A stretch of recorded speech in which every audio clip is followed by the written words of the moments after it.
Why am I here? It's a good question. The dean said that I am the first graduating class. Your pamphlet, your program says class of 86. No, class of 84. I sat there 40 years ago and graduated just like you are. Fast forward, as the dean said, my brother and I own multiple successful restaurants. And you know, a lot of people like to see, a lot of restaurants, nice cars, things, nice family. But they like to look at the last few minutes of the movie. It was a lot of work. A lot of work. I might not be the most educated speaker. I might not be the most entertaining. But I tell you what I do have. I have a lot of experience. My father used to wake me up in the morning on breaks and holidays. I was 13 years old to go to the city. I was a cashier. I've worked in kitchens in New York City. I've worked with a lot of people who have a lot more life experience than I did. And I just tried to learn from them. My mother, she put our house on the line so my brothers and I can open our first restaurant. And we worked. I've gone to the fish market 2 in the morning after closing the restaurant, come back, sleep 2 hours, go upstairs, lay on the couch, take a quick shower, go back downstairs and open the restaurant.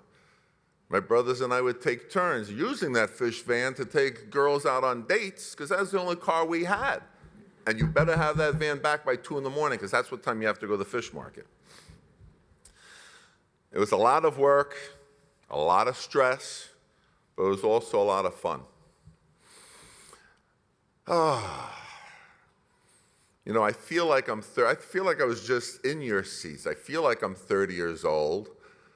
My wife and daughters say I act like I'm 12 a lot of the times. But I also don't want to sound like that old guy, I went to school, I walked to school 10 miles each way uphill. But I do, I've been here a long time. And in reality, your journey is a lot harder. My journey to BU, I'm a pretty big guy. I was able to knock people down. So BU came, they said, we want you to play football at BU. And by the way, I want to thank also my coaches and my teammates, 3-time Yankee Conference champions in the 1980s. Okay, you can do that, it's good. They said, we want you to come to BU. I said, okay. I didn't have to fill out all these applications that you do. You guys have to get amazing grades. You have to play a sport. You have to travel sports. You have to play an instrument. You have to do community service. You guys are tired. Not only that, you went through COVID your senior years. This is a COVID class. You had to come to here your freshman year dealing with COVID, and you made it. You graduated, or you're graduating. So congratulations. Take a breath and enjoy it.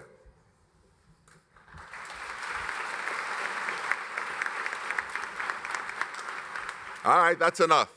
Now, I sat in those seats. I couldn't wait to get the hell out of here. But be careful what you ask for. Be careful what you ask for, because the very next day, I went to work. It's time to go to work, everybody. It's time to get a job. Those are the parents. Those are the parents clapping. Get a job. Pay the rent. Pay your utilities. Pay your car. My advice is work like crazy. Gain experience. Take the hard route, not the easy one. If you want to be good at something, Malcolm Gladwell said it takes 10,000 hours to master anything. Now is that time to put in your time so you can enjoy it later. And work, by the way, is not it's a 4-letter word. It's not a bad word. Work is good, and it pays off. Not just in the hospitality business. You have to work at everything. You have to work at being a good parent eventually, a good friend, a good partner. Work is good. And sometimes you're going to fail. I have failed many times in my life, but I kept at it. You should keep at it. There's never a perfect time to take a risk. You learn from failing. It humbles you, and that's okay, because I'm telling you now, you're not as great as you think you are, and you're certainly not as bad as you sometimes think you are. At least that's how it is for me. Remember how I said that it was fun as well with all that stress? It's because, and you might be able to tell, passion. I have passion. I have passion for what I do. I have passion for my family. I have passion for food. I have passion for love and life. Have passion. When you have passion, pretty much the rest of it will just fall in place. Even if you're working, it won't be as bad. It might be hard, but it won't be as bad because you like it. Even if it's not the hospitality business, that's okay. You may find out this is not for you. But as long as you have passion, you'll be fine.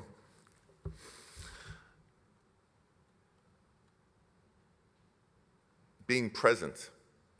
I had a class at CBS. I started through CBS before I got into Shaw. And I had a social science teacher. And he was in a lecture.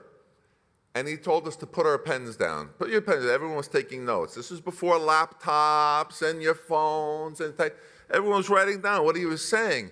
And he says, put down your pens and understand what I'm saying. He was talking about people in the Middle Ages and what they were going through. He wanted us to be present. He wanted us to understand what he was talking about. That's what I want for you all. Be present. Put your phones down. Stop walking with your heads down and looking at your phones. Be present. Look up. Live life. Be part of life. Be present. Theodore Roosevelt said, comparison is the thief of joy. Stop comparing yourselves to others on social media. Live your life. Look people in the eyes. One time, you see that I'm big, my brothers are also big, and we're intimidating, and we want what we want not because that's what we wanted. We know what it takes. And I had a young lady come for a job one time, and I was in the kitchen, and they said, Mr. George, they called me Mr. George, I'm Mr. Poll, and they said, there's a young lady filling out an application. I remembered, it was years ago, but I came around the kitchen, she's sitting at the bar, she gets up, she puts out her hand, and she says, hi, I'm Angela, nice to meet you. I said, you're hired. And all the other people are looking at me like you're crazy, you didn't even read their application. I can't teach that. I can't teach you that. I could teach you how to take an order. I could teach you how to punch in an order into the computer, how to take it out to the customer. I can't teach you presence. So, just like working hard and having passion and being present, use all of this in your life. Be present for the people that love you, and be present for those who care about you. I don't bring my phone into church. I don't bring my phone into the gym. I certainly don't bring my phone into the bedroom. Be present for what you want to be doing. Consistency. Another story about BU. My first class in Shaw, I had a professor, Professor Curley. He says, do you need to be successful? Do you need to have quality to be successful? Young George Paul raises his hand. Yes, you must have quality. That's what my father said. It starts with quality. He said, no. He said, that's very good. I'm very happy that you like quality. But he said, be consistent.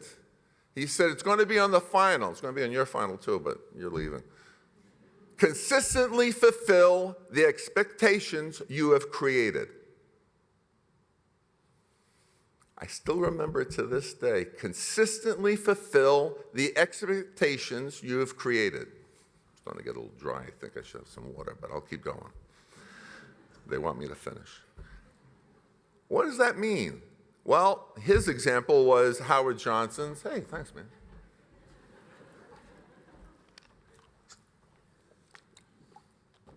I think the only Howard Johnson's you all know is what's now a dorm. But there is a place on the highways, Howard Johnson's. They had these fried clams. And they weren't good, but he said they were consistently not good. If you went in one day and they were good, and you went in another day and they're no good, inconsistency, you don't want to go there. It's like for you guys, it's like McDonald's. We just came back from Japan, and we're having sushi. We're doing all the stuff. My wife caught me. I went into McDonald's. It's not that I eat McDonald's. I wanted to see, are the French fries in Japan like the French fries here? And they are. They're the same. It's consistency. Back to what I was discussing before. Use it in your life. Use it in your life. Be consistent. When you're hired, you're going to give the expectation that you're a good worker, that you're on time, that you're responsible. I'm going to give you a few hints. How do you do that? How do you do that? I tell this to people all the time that when I have meetings with my staff. What I'm going to tell you works for everything.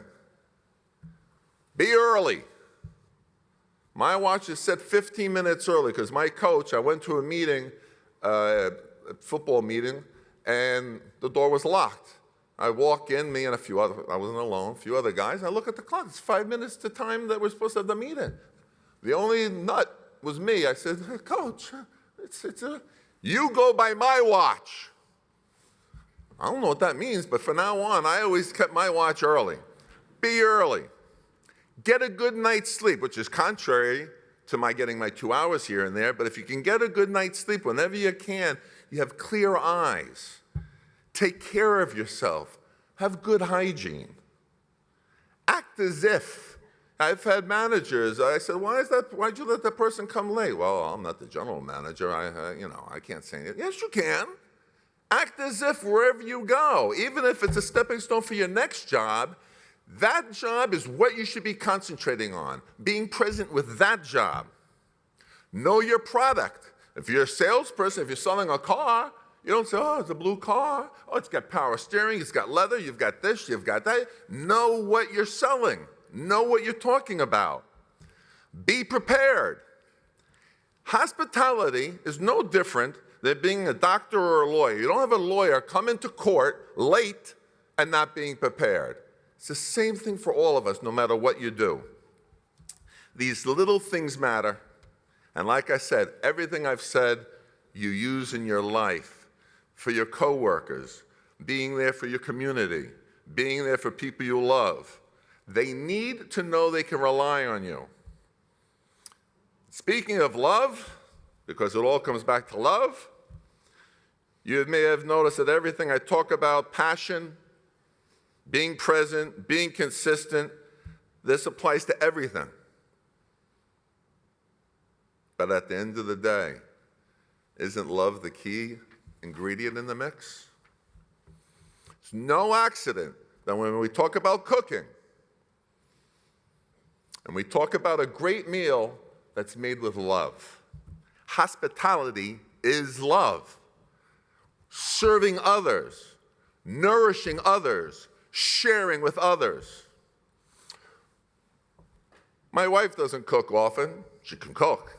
She doesn't cook often. She doesn't need to. We're in the restaurant business. I bring home food a lot of times.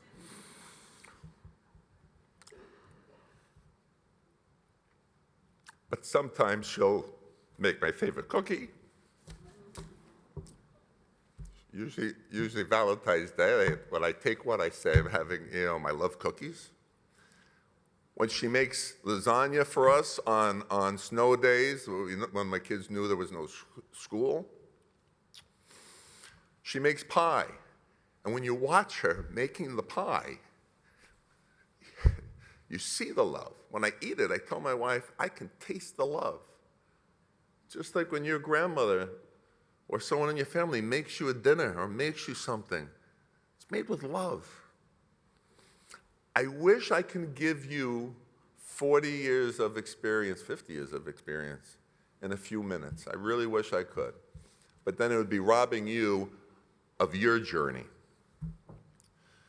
Everyone's different. You all have your own paths. But don't you want everyone to taste the love in everything you do? I'm going to end with this. I know you don't want me to end. I know you're having a good time. But I'm going to end with this. One more story. I went to a friend's daughter's bat mitzvah. And she's doing the readings, and the rabbi is saying, well, he started, this is what this means. And she would go on reading, oh, this is what this means. And finally at the end, and if you forget everything that I said today, forget everything, remember this.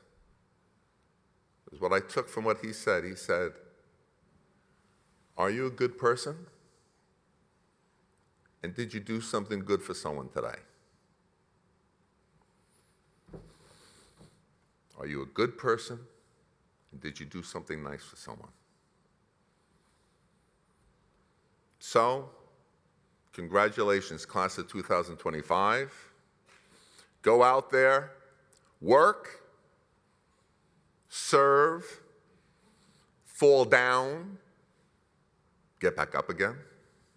Learn, grow, and most importantly, pay it forward and spread the love. Thank you.